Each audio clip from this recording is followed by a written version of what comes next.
is going on YouTube? It's your boy Dan, aka aDrive. But guys, 5 tips for Pokemon Quest, 5 super duper important tips for improving your gameplay in Pokemon Quest and also improving the speed at which you can play and the chances of finding shinies and all sorts of cool stuff in this video. And I definitely recommend you guys check this video out before you continue to play Quest, because you might learn something new from this and it may help you out kind of in your ability to advance in the game and so on and so forth. So of course, if this video is helpful, hit that like button down below, subscribe if you are new, and of course I've been streaming Pokemon Quest every single day on my Twitch channel on twitch.tv/aDrive, so be sure to check that out. But we're gonna run through 5 main tips, and there's probably gonna be about 20 tips in this video as I just kind of talk through a number of different things that I've kind of picked up from my Twitch live streams and people ask me a bunch of questions. So hopefully I'll get through pretty much all the core stuff, but if you have any further questions, you can leave them in the comment section below or just ask me on my live streams. But the first tip and the first main thing I'm gonna talk about is getting the cooking pot expansion. So if you go to my base camp here, you'll actually see that I have 4 cooking pots, and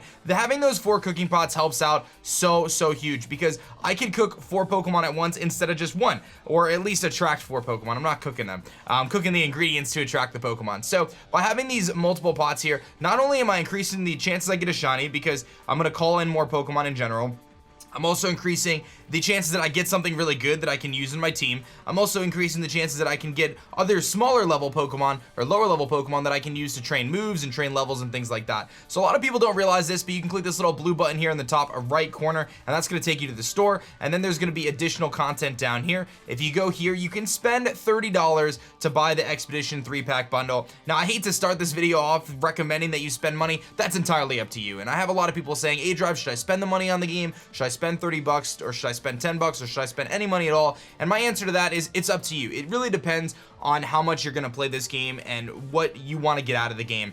For me, I personally feel that it's worth spending the 30 bucks, but that's because I'm playing it every day for 5, 6, 7, 8 hours a day. So to me, I get my money's worth because it's a free game. So I'm okay spending a little bit of money on a free game. Whereas if I spend 60 bucks on this, I'd probably be a little less likely to want to spend any more money. But either way, this Expedition 3-pack bonus here is actually really solid, because you're gonna get 3 more cooking pots, which gives you 4 total. That's really cool. You can't get any more cooking pots unless you spend real money. Kind of a bummer there. You also get a Lapras, a Snorlax, really cool to start at the game, Nidoran and Nidorino, or Nidoran male and female, which have special moves. And you'll also get a couple other different items, like this little Pikachu guy, the little Snorlax, and those are going to increase the drop rates and various effects like that. So I would recommend grabbing this. If you can't afford the 31, you can always just get 1 pot here with the regular Expedition pack. But these bonuses here are definitely worth it if you're going to get some time into this game and you really want to kind of cruise and kind of make some things happen. So that's my recommendation there, and it's a kind of a tough situation because, again, I don't want to say, yes, definitely spend 30 bucks, because that is a lot of money, but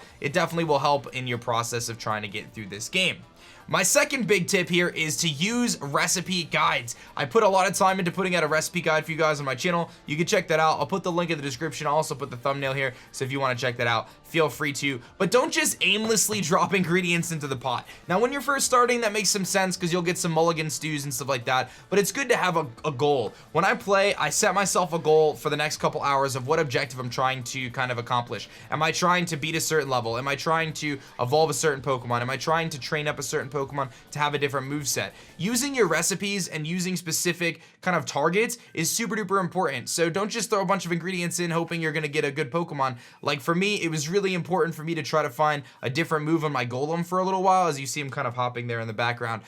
So what I did was I was using a bunch of fossils and stuff like that to try to encourage rock and ground type Pokemon to show up, so I can get some Geodudes. I can use those Geodudes to try to change the move of my Golem and hopefully get a better move set that was going to help me on the level that I was struggling with. So always use recipes, and there are some quick guides. Again, my video has a bunch of different recipes. You can bookmark that. You can just jot some stuff down. You can take screenshots, whatever you want to do. You'll start to memorize them. Like I have the bug recipe memorized. I've got the psychic one memorized. When you do it enough times, you'll get it memorized, so it's pretty easy there. But definitely use recipes, and you don't want to waste ingredients. So sometimes, if you're just trying to get a Geodude, it doesn't make sense to use some of the higher level ingredients when it's a pretty common spawn. So just try to keep that in mind and just try to use the appropriate recipes when you can. You don't want to go too crazy, and you want to just make sure you're you have an objective, and I think that that's super duper important. The next thing I want to point out is the expedition bonus. bonus. And this is probably one of the most pieces, this is probably the biggest takeaway that you'll probably get from this video in my opinion, and one of the most important thing that I see people messing up on is right up here above my face cam is the expedition bonus. When this bar fills all the way up, you'll see that it kind of lights up here, and you'll have, after 10 expeditions, it'll light up here, and then that next expedition will give you an expedition bonus. Now in that expedition bonus, you're gonna get a very rare stone, and that stone is so important for kind of progressing in this game. So what you want to make sure you want to do is beat the highest level you can beat when you're on that expedition bonus, because you're going to get stones like this one here, which is a mighty stone that's really, really strong. You want to get a stone like this one here, or a stone like this one. You see all the gold stones, you're going to get a gold stone, and those are going to be the best stones that you're going to find. So make sure you play on the highest level possible when you're doing that expedition bonus, because the reward that you get is going to be based on whatever level you just beat. So if you have all this stuff unlocked like I do, like you can play pretty much everywhere on the map, and you have your expedition bonus, and you're over here playing in this level, your bonus is going to be really bad. But if I'm over here and I'm like, okay, I have my expedition bonus, let me take on the boss here in Far Side Forward. If I can do that, then I'll get a much, much better expedition bonus than I would if I played an easier level. So my recommendation is when you get that expedition bonus and you're gonna get it on that next level, make sure you play the highest level you can possibly play to ensure that you're gonna get the best reward. For me right now, like I feel pretty comfortable. I can beat this 1800 most of the time, so I'm gonna do that. Now you don't have to worry if you lose. If you lose during the expedition bonus match, it doesn't matter. It actually doesn't impact anything, so you can easily just battle again or do it again. Just keep in mind, obviously, your charge bar is gonna go down. So that's the only thing. But again, super duper important to play the highest level you can possibly play, even if you're like 50-50 on whether you beat it, because that expedition bonus that you're going to get from that is going to be much, much stronger based on the level that you play. So super duper important there. Do not forget to do that, because you only get it every 10, so you might get 1 or 2 a day if you're really grinding, maybe 3. Yeah, super duper important. Now the next tip here is really, really clutch. A lot of people say, aDrive, how do I beat the Gengar? How do I beat, you know, the 2 Doduos or the Dodrios or whatever it may be? And the best suggestion I can give is use the bonus type, guys. You gotta use the bonus type. As you're playing through this game, you're gonna have to use the bonus type. The game is just far too hard as you get past the first few levels over here. Once you get to about here and here, you really need to use that bonus type. So like for me to beat this level here for the first time, I had to use 3 electric type Pokemon. I had to use 2 Raichus and a Magneton. I might have actually had Golem, but nevertheless, I had 2 electric types at the very least. This one I used 3 psychic types though. I used Starmie, Slowbro, and Alakazam because I simply couldn't beat that Gengar without that bonus. So be sure, like I don't even know if this team would beat it now, and this is the team I used to beat Mewtwo. So you gotta use those bonuses. So that is where using the recipes is so important. In the recipe guide, I talk about how you get psychic types, how you get electric types, how you get all these different types. Use those specific recipes to give you the types that you need, and ultimately use those Pokemon to you know, to beat these levels. And you can obviously use rare cooking pots, silver cooking pots, and things like that to get higher level Pokemon, save you a little bit of time, give you something a little bit stronger, and hopefully allow you to beat those tough levels, because they can be pretty tough, especially as you get farther in the game. So you definitely want to make sure that you're using the right types for each level, because otherwise you're gonna struggle, and even with that, you're probably gonna struggle. The other thing I want to mention here is when it comes to cooking, this is kind of just like an additional tip. This little circle here in the top right of the level shows a breakdown of the percentage of drops that you'll get on the level. A lot of people don't realize this, but you see how the bar is almost half yellow? That means I'm going to find apricorns and I'm going to find honey in this level, primarily more so than the other ingredients. And that's just going to be the breakdown. So any level you click has that little bar there. So this one will drop a lot of red ingredients here. So if I wanted some fire types, I can kind of farm this level. If I wanted, you know, some fossils or ball mushrooms and I wanted to go for like a Geodude or something, this level would be pretty good to farm for materials. So you can kind of click on the different levels and kind of see, you know, what the different opportunities are for farming here. So there's a lot of you know, blue stuff here, so you can get some icy rocks, maybe find that Dratini, things like that. So that's kind of important there.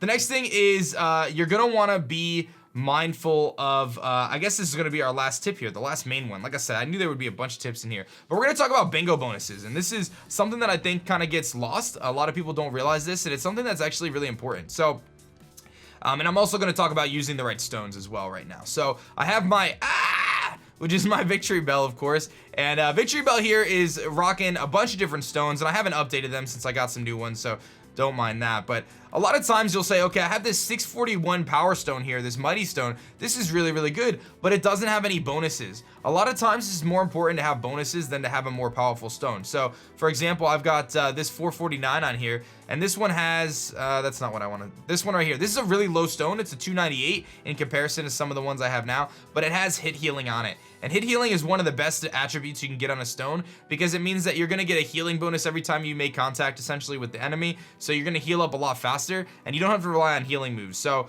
the key is, like, if your Pokemon gets knocked out, they don't come back for a while, and they come back at half health. So you really want to have hit healing on a lot of your monsters. So you can see I have hit healing on a lot of these. Like, I have 2.6, 2.8, I've got the 1.3, and then I think that's probably it. Like I said, I have to update these stones either way, but that's gonna give it, so every time I'm hitting, I'm getting like a 6% bonus on my hits, 6 or 7%. It does cap at 10%, but the goal is to get really rare stones like this one here, which has a 1.4 hit. Like, this is a really good stone. This is definitely going to end up on one of my Pokemon at some point. So that's the stuff you want to kind of keep in mind, is use those bonuses to your advantage. Don't just immediately jump towards the strongest stone that you have. A lot of times it's better to use like a weaker stone. Like, I'm using this one right here. I'm using this one right here, which is like I said, a 298. That's really not that high, but it's a pretty effective stone because it does have the hit healing. So don't just jump towards the highest stone just because it's the strongest stone.